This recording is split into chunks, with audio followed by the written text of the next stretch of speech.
Well, guys, the Toronto Raptors are who we thought they were. Coming off a great win over the Phoenix Suns, their best win of the season, the Raptors follow that up by getting basically blown out by the New York Knicks as the Raptors lose a very important game as the Raptors now fall to 9-11. They fall to the Knicks 119-106, and the Raptors are now going to have to sit with this loss as they go into their mini break, as the Raptors won't play again until Wednesday, December 6th. What's going on, everyone? Is Luke here back with a post-game video. In this one, I'll be talking about the Toronto Raptors dropping this game to the Knicks. If y'all can do yourself a favor, please hit a like on the video and subscribe to the channel for more Raptors content just like this. It would be greatly appreciated.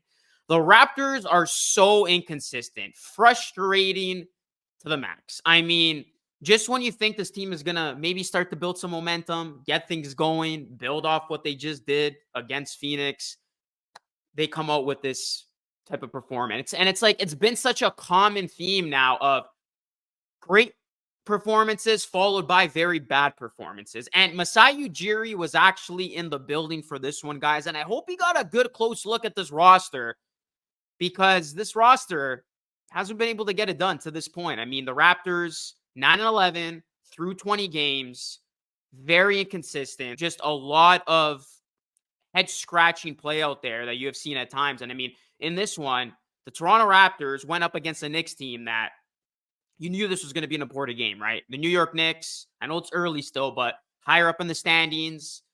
And this is obviously a rivalry game. Both these teams got a off-the-court battle going on in terms of the lawsuit that's been going on between the Knicks and the Raptors. But on the court, this was a very important matchup. And, you know, if the Raptors want to be a serious team that can potentially get back into the playoff mix, they're going to have to beat teams like the Knicks. And they lose to the Knicks the same week in which the Raptors lost to another team that they're going to have to beat and prove to be better than, in the Cleveland Cavaliers. And these losses, they're going to come back to haunt the Raptors as we go along this season. Because you look at this one, guys, the New York Knicks got off to a great start. Raptors coming out flat.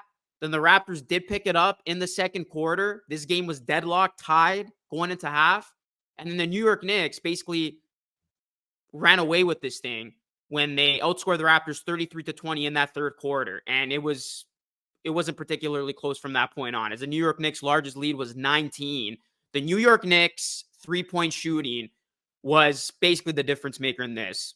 Their three-point shooting and their bench play. The Knicks, guys, 16 of 36. They shot at 44% from three, but the problem is the Raptors were 6 of 32 from three for 18%.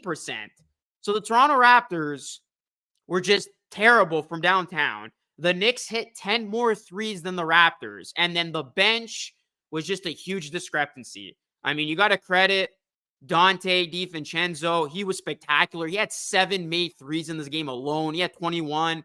Josh Hart had 3 3-pointers made. He had 17. Quickly had 10. Hardenstein 4. But the Knicks collectively, that bench, man, solid play. And they outscored a Raptors bench that, outside of Boucher's 11, they didn't really get much. Precious Achiuwa had 8 points. He was a minus 22, though. Boucher was the best Raptors bench play, 11 points on +5. It was 4-10 from the field. McDaniels, 2 points in 7 minutes. Flynn, 0. Goose egg in 11 minutes. And Gary Trent Jr., you want to talk about wildly inconsistent, just when it looked like he was ready to get things going and he was putting together some nice play, he follows that up with just an absolute just disappointing performance. 2 of 6, 4 points, a minus 18. So the bench play in this one, guys, and 3-point shooting, the biggest differences and the biggest reasons why the Knicks comfortably won this game. As you look at the Raptors, their bright spot, Scottie Barnes in the third quarter, when the Raptors were trying to get back into it, were still within striking range. It was thanks to Scottie Barnes, who was single-handedly keeping the Raptors in this one. 29 points, 9 rebounds, 5 steals, 4 assists, 13 of 19 from the field, 3 of 7 from 3. Scottie Barnes, I mean, in what has been a very wonky season, it's been Scottie Barnes who continues to be the bright spot and just, you know, the one guy that you look at and see grow game to game. outside of Barnes, didn't get much help. Pascal Siakam did have 21 points, but he was 7 of 16 from the field. Continues to struggle from three. I have no idea what's going on with Siakam, but his three ball is literally gone. Like, he lost it. This is a team that already lacks shooting.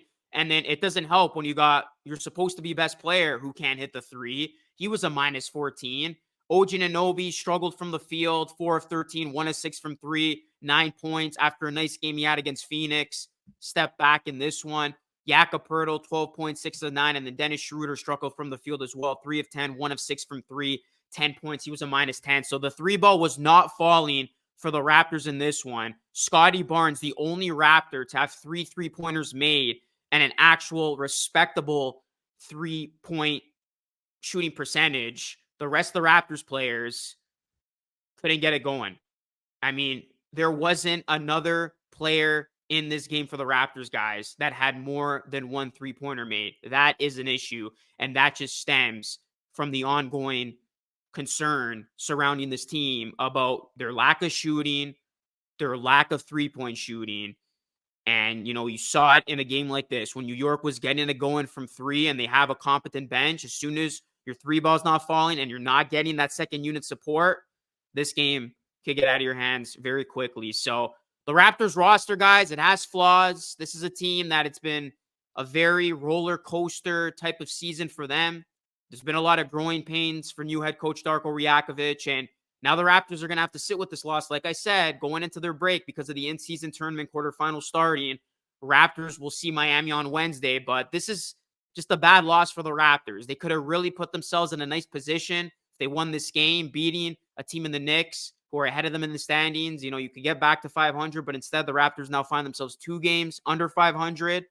And, it's not going to be easy for them as they're going to be playing some teams coming out of their mini break who, again, they're going to have to prove to beat if they do want to somehow get themselves back in this playoff mix. They're going to be taking on Miami. Then they have the Hornets, which is a little bit of a later game. And then they have the Knicks again. But the New York Knicks definitely look like the much better team in this one.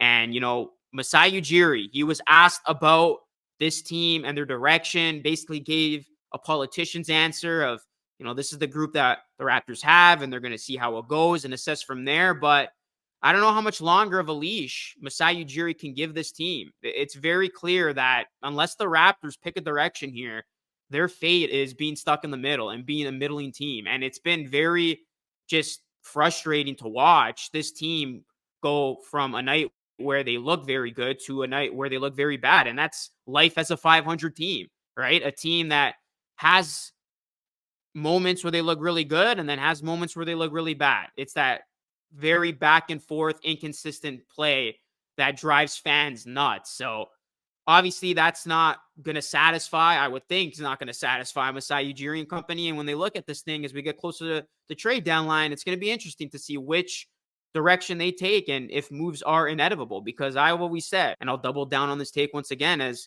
I end this post-game video, the Raptors are going to have to, commit to a direction. And that direction to me is building around Scottie Barnes.